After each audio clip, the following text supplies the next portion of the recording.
Hey guys, welcome back. My name is Chris. I'm Carter. And we're going to give you a glimpse inside on how to make a fidget spinner. Alright, but not just any fidget spinner. We made one out of wood. We recently got an X-Carve and we're having a lot of fun with it. However, we need to make one out of something a little more edgy. What do you think? I think we should make one out of Show charcoal. I agree. Let's get right into it, guys.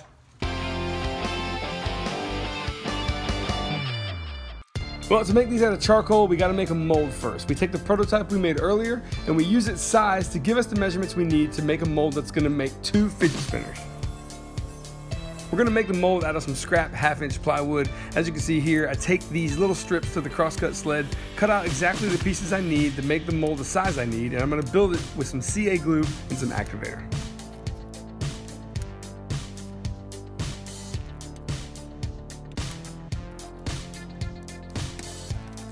Now I did steer clear of the charcoal briquettes for this. I did use natural chunk charcoal. I just didn't think the additives and the lighter fluid that's in briquettes was something I wanted to mess with here, due to the fact that kids would be playing with these. So we load up some pieces in a Ziploc bag, go ahead and double bag it, and then take it outside and give it the old 1-2 punch. I decided to join in here. This was pretty fun actually.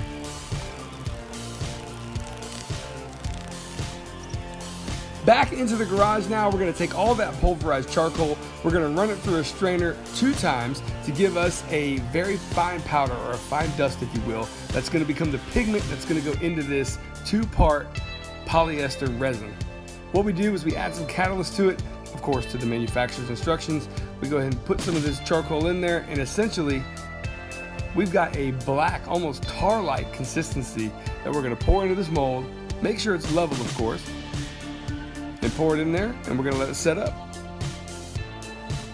Okay, so now the epoxy is cured. It's been about 17 days or so. I had a couple jobs lined up. I'll show you right here. I got to make some signage for the company I've worked for the last 20 years. That was a fun project to do, and now it is in its final home down in Miami, Florida, and I definitely want to thank the management staff down there for getting me involved. Also, we're gonna cut this out. I'll show you right now. It's been raised up, as you can probably tell. I'll show you a clip of that. The problem was, I don't know, maybe too much heat, maybe it just separated out, who knows. We're gonna fix that problem now, go over to the CNC and cut out some fidget spinners. I know it sounds crazy, but let's get it done. So because the charcoal seems to be separating from the mold, I'm not comfortable putting this entire apparatus into the CNC machine to cut it out. I'm gonna go ahead and take the mold off of this piece of wood, and I'm doing that by cutting it on a crosscut sled and then taking an old beat up chisel that I have, and I'm gonna try to separate it. Yep, it looks like we did it. Not too shabby, but it's a little rough around the edges, so I'm going to sand it down and kind of get it prepped up so I can go carve it on the X-Carve.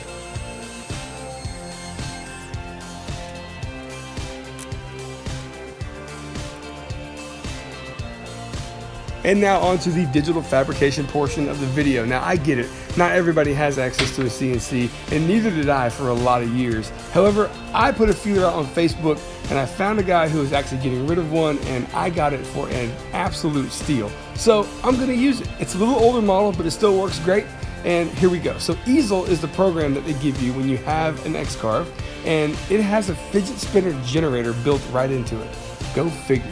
So we decided to go ahead and put it through its paces, and here we go. We're gonna start this process and hopefully it works. And it begins. There's not much to say here. I'm just gonna let you watch how this thing works its magic.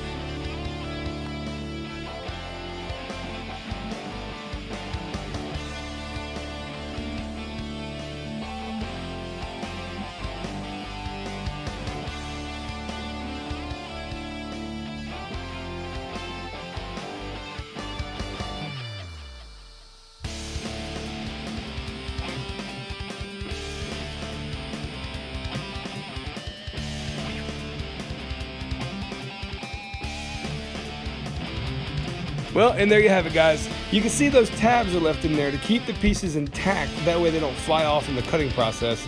And I cut them out with an angle grinder, but forgot to hit record. Such is life. So now it's time to put the finishing touches on these fidget spinners, getting rid of all of the imperfections left by the CNC. We're gonna go ahead and take some 400 grit sandpaper and sand these flush. Also trimming them down to the size of the bearings as well. This is what we're doing.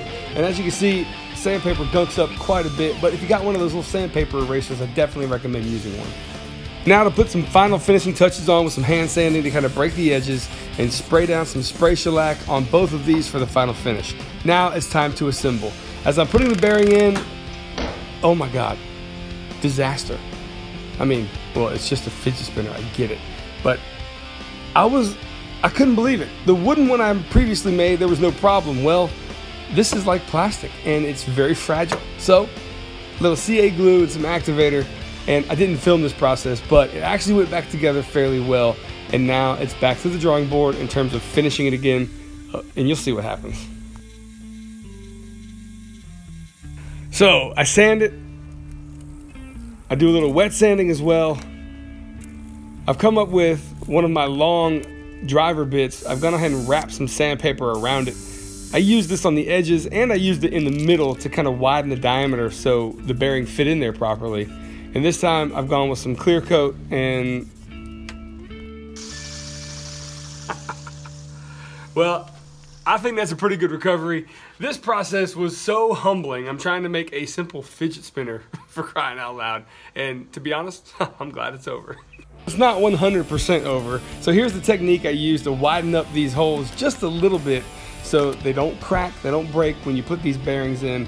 And here's a test fit, and now here's the final assembly of the second fidget spinner that we made. The black bearing spins a little faster, so it's in the middle. The blue ones go around the edge to give it some weight, and of course the caps go in the middle, and we're all done. Hey guys, thanks for joining us for this one. This was a fun project. We couldn't help ourselves. I know these are outdated, but we had to go to the CNC and make them out of a very unique material. In this case, it was charcoal. But anyway, guys, we very much appreciate your viewership. You can always subscribe to the channel over here, and there are going to be a few more videos over here you can watch as well. And if you want to help support us on Patreon, we got a link down below. Guys, thanks again for watching. We'll see you on the next build. What do you say? Spin it again. Not bad. Thanks, guys. We'll see you next time. Not bad for charcoal. Not bad.